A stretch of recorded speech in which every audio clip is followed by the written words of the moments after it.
Hi hello welcome to our channel. నేను మీ సిరి. ఈరోజు మనం చెప్పుకోబోయే కథ మిసెస్ అగస్త్య పార్ట్ 115. కథలోకి వెళ్ళే ముందు వీడియోని లైక్ చేసి హైప్ చేయడం మర్చిపోకండి ఫ్రెండ్స్. ఇక నాతో పాటు మీరు కూడా వచ్చేయండి. అవంతి ముఖం ముడుచుకొని తల్లి దగ్గరికి అలిగి వెళ్ళిపోయింది. అది కూడా ఎంతో ముద్దుగా అనిపించింది. చిన్నగా నవ్వి బయటికి వెళ్ళిపోయింది చందన. అలగడం బాగానే నేర్చుకున్నవే రాక్షసి. కూతుర్ని కసురుతూనే ఇద్దరికి చెయ్యూపి లోపలికొచ్చింది శ్రీద. అవంతికి ఫుడ్ పెట్టి తను తినేసి తీసుకొచ్చింది.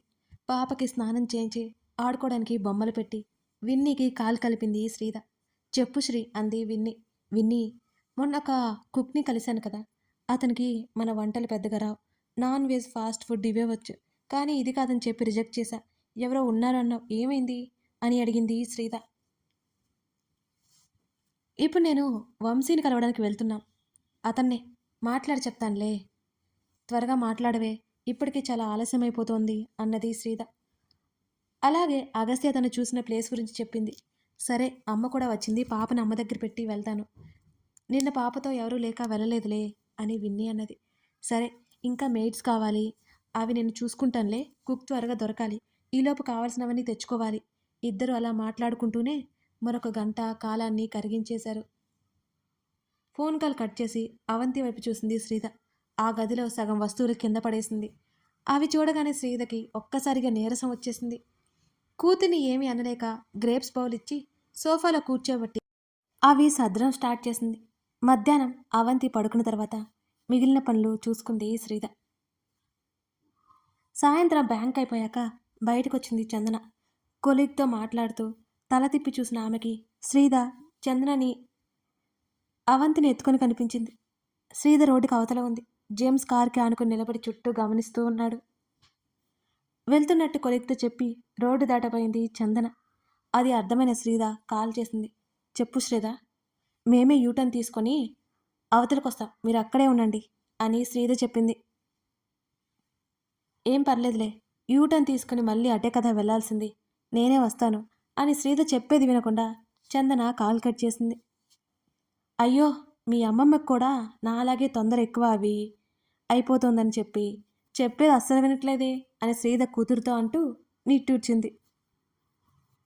తల తిప్పి చూసిన శ్రీద ఒక్కసారిగా కళ్ళు వెడల్పు చేసుకుంది. జాగ్రత్తగా రోడ్డు దాటుతున్న చందనని ఓ మినీ ట్రక్ వచ్చి అమాంతం తాకేసింది. శ్రీద మెదడు కొన్ని క్షణాల పాటు స్తబ్దుగా అయిపోయింది. వెంటనే అవంతిని తీసుకుని పరిగెత్తింది శ్రీద. అది గమనించిన జేమ్స్ శ్రీద వెంటే పరిగెత్తాడు. అప్పటికే అక్కడ కొన్ని వాహనాలు, మనుషులు గుమిగూడారు. డ్రైవర్ని బయటికి లాగి పట్టుకుని ఉన్నారు. అక్కడ జనాన్ని, ఆ గొడవని చూసి అవంతి అయితే ఏడుపు మొదలుపెట్టింది. తలకి దెబ్బ తగిలి స్పృహ కోల్పోయింది చందన. ఆమె తల నుంచి చెంప వరకు రక్తం పరుచుకొని ఉంది. అది చూడగానే ఒక్కసారిగా కళ్ళు తిరిగినట్టు అనిపించింది శ్రీదకి. వెంటనే చందన ముందు కూలబడింది పాపతో పాటు. అలా పడుకుని ఉన్న చందనని చూసి పిలుస్తోంది అవంతి ఏడుస్తూనే. శ్రీదకి కాళ్ళు చేతులు ఆడట్లేదు. ఆమెకి కళ్ళు బయర్లు కమ్ముతున్నట్టున్నాయి ఆ రక్తాన్ని చూస్తుంటే. చందన చెంపలు తడుముతూ పిలుస్తోంది శ్రీద. మేడం, హాస్పిటల్కి తీసుకెళ్దాం పదండి అని అంటూ జేమ్స్ చందనని చేతుల్లోకి తీసుకున్నాడు. శ్రీదకి కన్నీళ్ళు లాగట్లేదు. ఏడ్చుకుంటూ జేమ్స్ వెంటే నడిచింది శ్రీద కూడా. అవంతి బిక్కుబిక్కుమంటూ తల్లి వైపు చూస్తోంది. అక్కడి నుంచి కారులో హాస్పిటల్కి ప్రయాణమయ్యారు.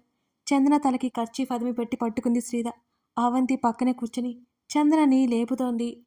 శ్రీదకు ఒళ్ళంతా చిరుచెమటలు పట్టి కళ్ళల్లో నుండి నీళ్లు కారిపోతున్నాయి. భయంతో ఆమె శరీరం కంపించిపోతోంది. జేమ్స్ హాస్పిటల్కి తీసుకువెళ్తూనే అగస్త్యకి ఇన్ఫర్మేషన్ ఇచ్చేశాడు. ఇలాంటి పరిస్థితుల్లోనే తన తండ్రిని చూసింది శ్రీద. ఇప్పుడు తన తల్లి స్థానంలో ఉన్న చంద్రని అలా చూస్తోంది. ఆమె ఊపిరి భారమైపోయి విపరీతంగా వణికిపోసాగింది శ్రీద. చంద్ర లేవకపోయేసరికి అవంతి ఏడుస్తోంది గుక్కపట్టి. హాస్పిటల్కి వెళ్ళిన తర్వాత ఆమెకి ట్రీట్మెంట్ స్టార్ట్ చేశారు. ఏడుస్తున్న అవంతిని కూడా పట్టించుకునే పొజిషన్లో లేదు శ్రీద. జేమ్స్ పాపని ఎత్తుకొని అటు ఇటు తిప్పసాగాడు. పాపని డైవర్ట్ చేయసాగాడు.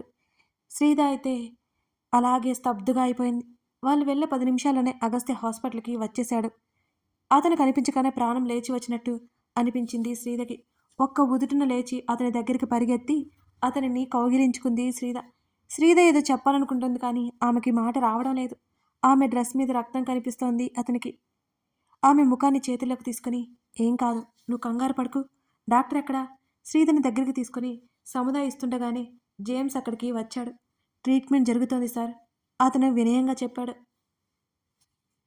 అప్పటికే బిక్కమొహం వేసుకున్న కూతుర్ని చూసి ఎత్తుకొని శ్రీధర్ని తీసుకొచ్చి కుర్చీలో కూర్చోబెట్టి వాటర్ తీసుకురమ్మని జేమ్స్కి చెప్పాడు.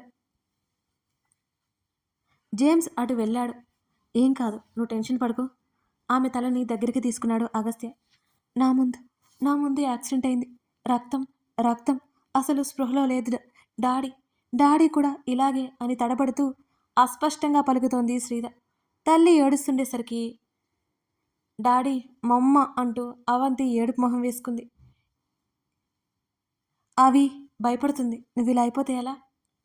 అప్పటికే ఏడుస్తున్న శ్రీధకి కర్చీఫ్ అందించాడు అగస్త్య. జేమ్స్ వాటర్ అందించగా తాగి కళ్ళు తుడుచుకుంది శ్రీధ. త్వరగా డాడీకి ఇన్ఫామ్ చేయి, ఎప్పటికో చెప్పింది శ్రీధ. ఆల్రెడీ చెప్పేశాను, వస్తున్నారు అని అన్నాడు అతను కూడా. మరో అరగంట తర్వాత డాక్టర్ బయటికి వస్తే మాట్లాడారు. ఏం పర్వాలేదని ఆయన నోటి నుంచి వచ్చిన తర్వాత కానీ శ్రీధకి మనసు కుదుటపడలేదు. అవిని తీసుకుని ఇంటికి వెళ్ళు. ఆమెని పంపించకపోతే వెళ్ళలేదు శ్రీధ. జేమ్స్, పాప కోసం ఫ్రూట్స్ టిఫిన్ తీసుకురా అంటూ అతన్ని పంపించింది. చెప్తే వినవా నువ్వు? పాపని హాస్పిటల్లో ఉంచడం మంచిది కాదు, అతను విసుగ్గా అన్నాడు శ్రీధతో. ఆవిడ స్పృహలోకి వచ్చాక చూసి వెళ్ళిపోతాను అంటూ బిక్కమొహం వేసింది శ్రీధ. అవంతి అప్పటికే అగస్త్య భుజం మీద వాలిపోతోంది. అతను ఎత్తుకొని పక్కకు తీసుకెళ్ళిపోయాడు పాపని. జేమ్స్ తెచ్చాక పాపకి తినిపించి అలాగే ఎత్తుకుని తిప్పుతున్నాడు అగస్త్య అటూ ఇటు. తండ్రి భుజం మీదనే నిద్రపోయింది అవంతి. అప్పటికే సాయంత్రం అయిపోయి చీకట్లో ముసురుకున్న నగరాన్ని. ప్రమాదం ఏమీ లేదు అన్నారు కదా, నువ్విక ఇంటికి వెళ్ళు. అవి ఇక్కడ ఎక్కువసేపు అడ్జస్ట్ అవ్వలేదు, మంచిది కూడా కాదు. నేను ఇక్కడే ఉంటాను కదా, చూసుకుంటాను. స్పృహ ఎప్పటికి వస్తుందో ఆమెకు నచ్చజెప్పే ప్రయత్నం చేశాడు అగస్త్య.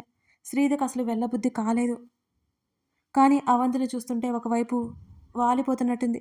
జేమ్స్తో పాటు ఇంటికి బయలుదేరింది శ్రీధ. జేమ్స్, నువ్వు వెళ్ళి బామ్మని తీసుకురా. విషయం చెప్పుకు, కంగారు పడుతుంది. అర్జెంటుగా నేను తీసుకురమ్మన్నాను అని చెప్పు అంటూ జేమ్స్ని బామ్మ దగ్గరికి పంపింది శ్రీధ ఇంటి నుంచే. నిద్రలేచిన కూతురికి స్నానం చేయించి మరి కొంచెం తినిపించి ఎప్పుడెప్పుడు బామ్మ వస్తుందా అని శ్రీధ కూడా ఎదురు చూడసాగింది. బాగా రాత్రి కావడంతో మళ్ళీ నిద్రకు జారుకుంది అవంతి. బామ్మ హడావుడిగా వచ్చింది, ఏమైందో అన్నట్టుగా. బామ్మ, అవిని చూసుకో, నీకు తోడుగా జేమ్స్ ఇక్కడే ఉంటాడు అంటూ నెమ్మదిగా చందన గారికి యాక్సిడెంట్ అయిన విషయం చెప్పింది శ్రీధ. బాగానే ఉందని అక్కడికి వెళ్ళాలని చెప్పి శ్రీధ బయలుదేరింది. ఆమె వెళ్ళేసరికే ఇంకా తండ్రి రాలేదు. అక్కడికి వచ్చిన శ్రీధను చూసి అగస్త్య బ్రుకుటి ముడిపడింది. అతనికి ఆవేశం వచ్చింది. ఆమె చేతిని పట్టుకుని దగ్గరికి లాగి, ఒక్కసారి చెప్తే నీ బుర్రకి ఎక్కదా అని విసుగ్గా అడిగాడు అగస్త్య. అవి దగ్గర బామ్మ ఉంది, నాకు ఉన్న నిద్ర పట్టదు. ఆమె బేలగా చెప్తుంటే అతనికి ఏమనలేకగా ఆమె చేతిని వదిలేశాడు. స్పృహలోకి వచ్చారా ఆమె అడగ్గా లేదన్నట్టు తలాడించాడు.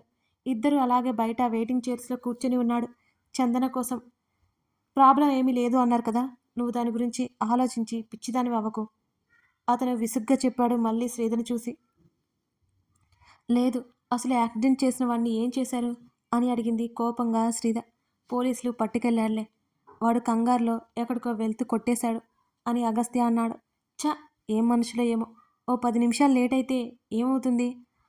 అతనికేమీ బాగానే ఉన్నాడు. అతని వల్ల మరొకరి ప్రాణం ప్రమాదంలో పడింది. శ్రీధ కోపంగా కన్నీళ్లతో అరిచింది. ఆమె చేతిని పట్టి హడావుడిగా లోపలికొస్తున్న ఆనంద్ని చూపించాడు అగస్త్య. తండ్రి కనిపించగానే శ్రీధ పరుగున వెళ్ళింది. ఏడ్చి ఏడ్చి ఎర్రగా కందిపోయిన కూతురి ముఖం చూసి, బేబీ, ఆయనకేం అడగాలో ఏం వినాలనే భయం పట్టుకుంది. డాడీ, మీరు వర్రీ అవ్వకండి, ప్రమాదం ఏమీ లేదని డాక్టర్ చెప్పారు. స్పృహ తప్పారు అంతే, స్పృహ వచ్చేస్తుందట. ఆమె తండ్రికే తిరిగి సర్ది చెప్పింది. శ్రీధతో పాటు నడిచాడు అగస్త్య. పైకి లేచాడు. Don't worry uncle, she is fine Agastya అన్నాడు. చూడొచ్చా అని మాత్రం అడిగాడు ఆనంద్. అగస్త్య తలాడించాడు. శ్రీధ కూడా వెళ్ళిపోతుంటే ఆమె చేతిని పట్టుకొని, డిస్టర్బ్ అవుతుంది, అంకుల్ని వెళ్ళిరాని అని అన్నాడు అగస్త్య. అప్పటికే బాగా రాత్రి అయిపోయింది. కారిడార్ మొత్తం నిశ్శబ్దంగా ఉంది. అగస్త్య నడుము చుట్టూ చేతులు వేసి అతని గుండెల మీద తలవాల్చింది శ్రీధ.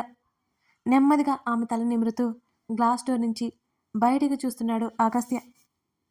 శ్రీధ బాగా భయపడిపోయిందని అతనికి అర్థమైంది. ఆమె వీపు మీద నెమ్మదిగా చేత్తో నిమురుతూ, అవి భయపడుతుందేమో, ఇంటికి తీసుకువెళ్ళనా అని అన్నాడు అగస్త్య. "ఉహుం, బామ్మ ఉందిగా, చూసుకుంటుంది. చందన గారు లేచాక వెళ్ళిపోదాం ప్లీజ్" ఆమె బ్రతిమాలుతుంటే అతనికేమీ అనలేకపోయాడు శ్రీధని. ఆమెను చూస్తుంటేనే అతనికి అర్థమైపోయింది. ఆనంద్ గదిలోకి వెళ్ళేసరికి స్పృహ లేకుండా చందన అచేతనంగా పడుకుని ఉంది. ఇంతకుముందు ఒకరిని కోల్పోయి మళ్ళీ మరొకరిని కోల్పోవడం భరించలేనట్టుగా ఉంది అతనికి. సెలైన్ పెట్టి తలకి కట్టి పూర్తిగా హాస్పిటల్ బట్టలు వేసేశారు. చీర కట్టులో చందమామలా ఉంటుంది. ఈ బట్టల్లో అతనికి భయం వేసింది. ఇలాంటి బట్టల్లోనే అతని మొదటి భార్యను అతను కోల్పోయాడు. నెమ్మదిగా ఆమె చేతిని అందుకొని ఆమె తల నిమిరాడు. ఇసుమంతైనా చలనం లేదు ఆమెలో. ఎప్పుడూ ఓ చక్కటి చిరునవ్వుతో ఉండే ఆమె మొహం వడలిపోయినట్టుంది. ఆమె తాత్కాలికంగా నిద్రలో ఉన్నట్టుంది. ఆమె చేతిని నుదురికి ఆనించుకొని అతనిలో భయాన్ని తగ్గించుకోసాగాడు ఆనంద్. తన కోసం ఉన్న ఆమెకి ఏమిచ్చుకున్నా తక్కువే. అలాంటిది ఆమెకి ఏదైనా అవుతుంది అనే ఊహ, ఆలోచన అతన్ని నిలవనివ్వలేదు. విషయం తెలియగానే ఫ్లైట్లో ఉన్న పలంగా వచ్చేశాడు ఆనంద్. అప్పటికే 4 గంటలు 4 యుగాల్లా గడిచాయి ఆయనకి. సార్, మేడం దగ్గర నేను ఉంటాను, మీరు లోపల ఉండకూడదు సార్, నర్సు చెప్పడంతో చందన తల మీద ముద్దు పెట్టుకుని చాలా కష్టంగా బయటికి వచ్చేశాడు. శ్రీధ వెళ్ళి చూసి వచ్చింది. శ్రీధకి అలా ఏమీ నచ్చడం లేదు చందన. అగస్త్య పక్కకు వెళ్ళి కాల్ మాట్లాడుతున్నాడు బామ్మతో. డాడీ తండ్రి చేతిని భయంగా పట్టుకుని, నేను వెళ్ళాను, నా మూలంగానే యాక్సిడెంట్ జరిగింది, శ్రీధ ఏడుపు గొంతుతో చెప్పింది. బేబీ, ఇందులో నీ తప్పేముంది? ఆ టైం వస్తే ఎవరు ఆపలేరు. వాడెవడో చేసిన దానికి నీ మీద నింద వేసుకో అంటూ కూతురి తల్లిని దగ్గరికి తీసుకున్నాడు ఆనంద్. నేనే అనవసరంగా పిక్ చేసుకోవడానికి వెళ్ళాను డాడీ. శ్రీధ కళ్ళల్లో నీళ్లు కారిపోతున్నాయి. నేను కూడా రోజు పిక్ చేసుకోవడానికి వెళ్తాను బేబీ. కానీ అంత మాత్రాన ఏమవుతుంది చెప్పు? ఇప్పుడు బాగానే ఉంది కదా, నువ్వు టెన్షన్ పడుకో అని కూతురికి సర్ది చెప్పాడు. తండ్రి భుజం మీద తలవాల్చి కళ్ళు మూసుకుంది శ్రీధ. అగస్త్యని శ్రీధని వెళ్ళిపోమని చెప్పాడు ఆనంద్. అవంతిని వదిలేసి వచ్చినందుకు శ్రీధ మీద కోప్పడ్డాడు కూడా. అయినా శ్రీధ వెళ్ళలేదు, అక్కడి నుంచి కదల్లేదు. మిడ్ నైట్ చందనకి మెలకువ వచ్చిందని నర్సు చెప్పింది. శ్రీధ లోపలికి వెళ్ళలేదు. ఆనంద్ లేచి లోపలికి నడిచాడు. ఆమె కళ్ళు మసకగా మూసుకుంటూ తెరుచుకుంటూ ఉన్నాయి. తన ముందరికి ఎవరో వచ్చారు. ఆమె కళ్ళు మూసుకుని మరోసారి తెరిచి చూసింది. నర్సు డాక్టర్కి ఇన్ఫార్మ్ చేయడానికి వెళ్ళిపోయింది అక్కడి నుంచి. ఎదురుగా భర్త కనిపించగానే చందన ముఖం విరిసింది. చేతిని ముందుకు చాపడంతో అతని చేతిని పట్టుకున్నాడు. అప్పుడే వచ్చేసారేంటి అడుగుతూ చుట్టూ గమనించిన ఆమె కనులు పెద్దవయ్యాయి ఒక్కసారిగా. అప్పుడు అసలు విషయం స్ఫురణకొచ్చింది. ఆమె కళ్ళు వెడల్పు చేసింది. తలంతా నొప్పిగా అనిపిస్తే చేత్తో తడుముకుంది. ఎలా ఉంది? ఆమె పక్కనే కూర్చుంటూ అడిగాడు ఆనంద్. బావున్నట్టు నెమ్మదిగా తల పంకించింది శ్రీధ. అతను ఉన్నపలంగా వచ్చాడని చంద్రకి అర్థమైపోయింది. కంగారు పెట్టేశానా? ఆమె అడుగుతుంటే ఆమె చేతి మీద ముద్దు పెట్టుకున్నాడు ఆనంద్. అతనికి ఏం మాట్లాడాలో అర్థం కాలేదు. అతనిలో భయాన్ని అణుచుకుంటున్నాడు ఆ సమయంలో. కథ కొనసాగుతోంది. అందరికీ చిన్న విన్నపం. ఏకాంత మంత్రం అనే బ్యూటిఫుల్ రొమాంటిక్ లవ్ స్టోరీ మీ ముందుకు వచ్చేస్తుందంటే, అర్జున్ సాహితీల అందమైన ప్రేమ కథ చూడాలంటే ఏకాంత మంత్రం మీరు చూడాల్సిందే. అందమైన స్నేహంతో పాటు అందమైన ప్రేమ కూడా కలిపి ఉంటుందండి ఈ స్టోరీ. మిస్ చేయకుండా కథని చూసేసి అలాగే లైక్ చేసి కామెంట్ చేయడం మర్చిపోకండి. నేను మీ రియాక్షన్ కోసం ఎదురు చూస్తూ ఉంటానండి. అలాగే మిసెస్ అగస్త్య స్టోరీని కూడా మర్చిపోకండి. మీ లైక్స్, మీ కామెంట్స్ నాకెంతో అవసరం. Thank you.